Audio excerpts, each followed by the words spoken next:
Naimbag Gabi mga kapares, samahan niyo po kami sa aming hapunan. Naimbag Gabi. Maraming salamat po tita. Ang nakahanda po namin ngayon ay minestrone soup, roasted chicken, may kasama po siyang gravy. Homemade po yan. Tapos meron pong baked brownies. Meron pong rice, tubig on the side. Bago pong lahat, manalangin po tayo. Sa kanilang Ama, Anak, Espiritu Santo. Good evening po Lord. Thank you very much po sa blessings at saka sa mga pagsubok. Naway panatilihin nyo kaming healthy at safe sa lahat ng oras. Ito hiniling namin sa ngalan ni Jesus. Amen. Amen. Mantayon. Kuha na po kayo mga kain nyo dyan. Kain po. Sabi na po. Siyempre, salamat ulit sa pagkain.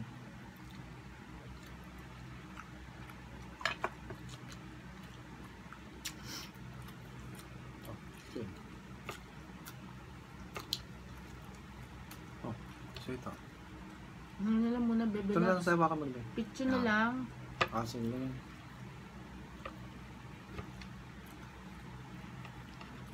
Ayaw mo ng picture, di ba?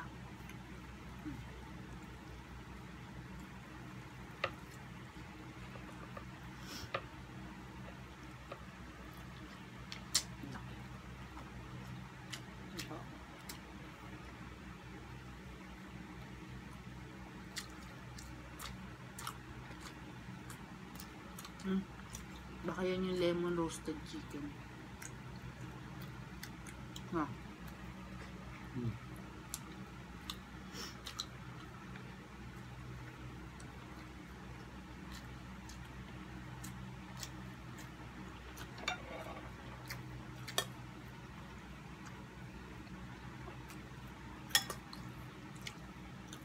Lasang lemon. Lemon nga.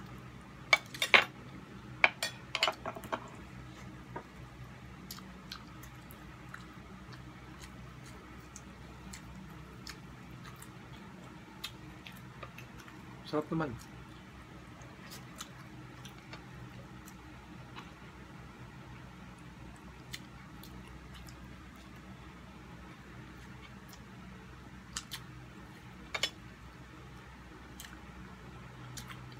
Parang ano no, kumain ka ng chicken sa labas.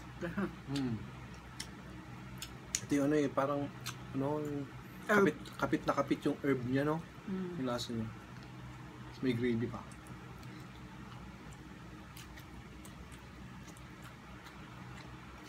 Yan yung nilalagyan ng ano, lemon tsaka lemongrass. Homemade lang lahat, no? Dun mismo sa loob ng katawan ng manok.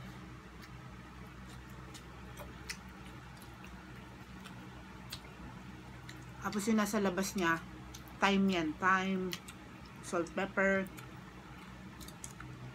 May rosemary pa yan. Kaya malasa.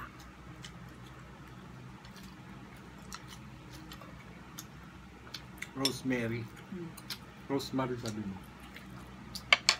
Rosemary. Thyme. Hindi thyme. Thyme.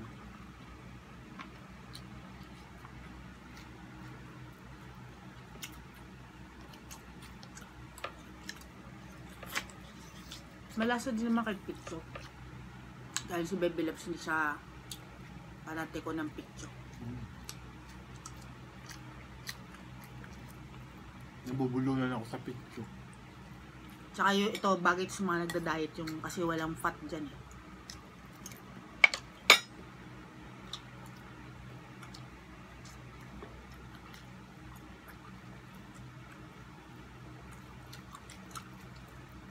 Yung minestrone na to, minestrone, parang hindi pa nila siguro masyadong kilala, no? Kahit ako hindi ko kilala ito. Maliliit lang ang chop niyan. Meron yung celery, potato, carrots, bell peppers. Pa-comment naman po sa mga ano, nakatikim na rin itong ano, minestrone. Kung meron po ba, nakatikim. Tapos, meron siyang ano, bacon. May kanin to.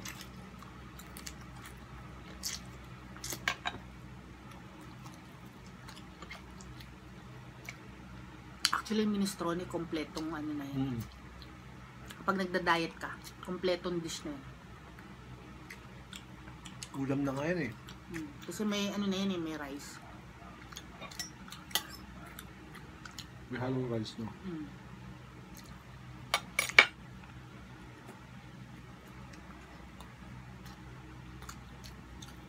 Chicken. Ito kainin mo. May lasa naman, Bebe Labs. Nakain din sa akin yung picture. Ito, isa yung paa yan. Kasi picture pa rin to eh.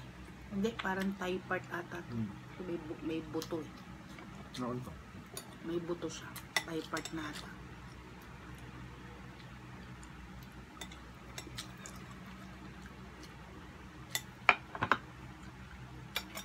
Marami na rin siguro nakakain ng minestrone.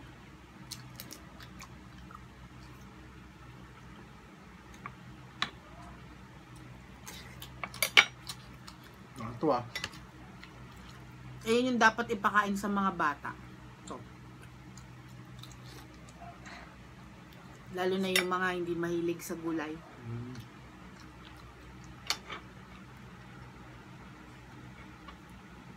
Hindi mahilig pero pakakainin. Pero maganda yung training sa bata. Pwede nga rin to sa mga ano eh, toddler, sa baby. Kasi durugin mo lang. Tsaka palamigin ng konti. Kaya lang kasi malakas to sa sebo.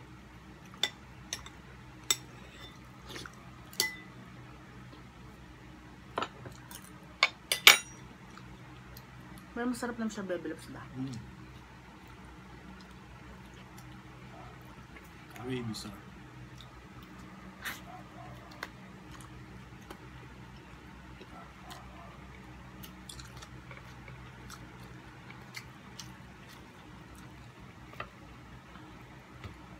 Kaya tayo nag-KFC. Pero naman. Pero parang ako, parang mas ano ko yung parang feeling ko parang Kenny Rogers. Kenny Rogers. Oo nga pala, parang Kenny Rogers pala. Kasi ano to eh, yung roast, Roasted. roasted.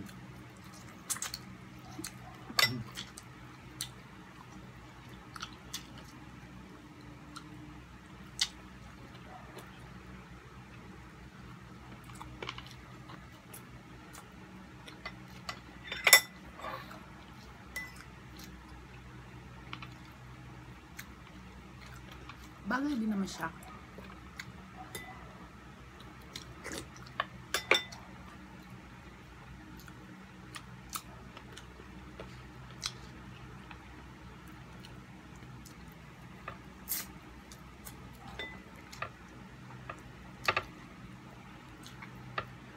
Bakit yung iba gusto nila yung mga thigh part, yung mga red meat, ganun? Lots eh. Na, kung ano yung matrabahong part ng manok, andun yung lasa. Thigh part, legs. Bakit ang breast? Ano rin naman, nagtatrabaho din naman yun ah. Hindi nga lang masyado. Nakaano lang yun. Nakalaylay lang. Naka-display lang siya.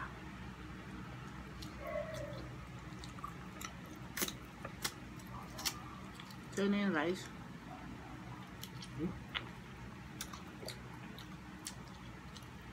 Gambuto yung lasa.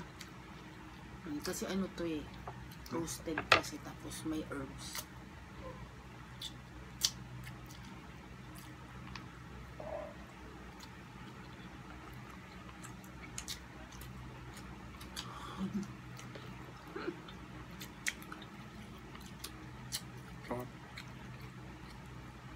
So yun na. May laman pa yun. Buti mo yung soup. Masarap yung gravy, pwede mong gawing sabaw. Pilipino lang ata gumagawa. Ha?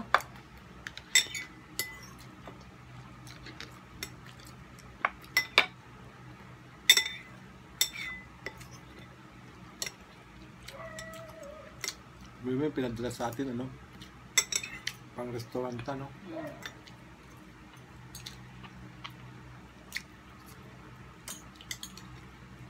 Hindi po kami nagluto nito.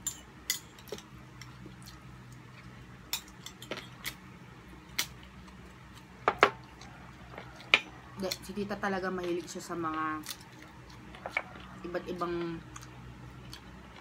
klase ng pagkain.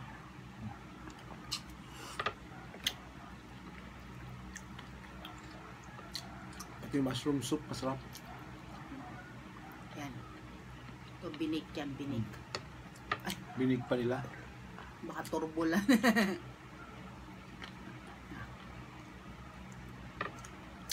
Kano mo yan, Gamit niya, bebe oven Nams? ka dun.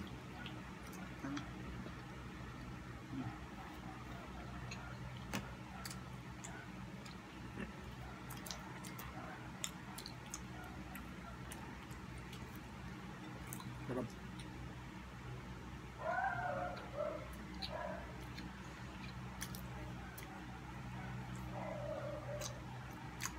Ito, bebe Nams yung mataba. Solve na naman kami.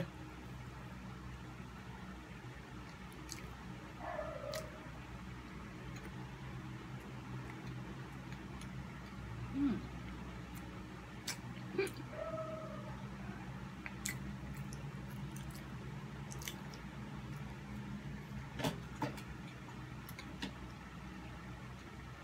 Solve. Baka pumapon sa kuryente. Kuryente. Wala.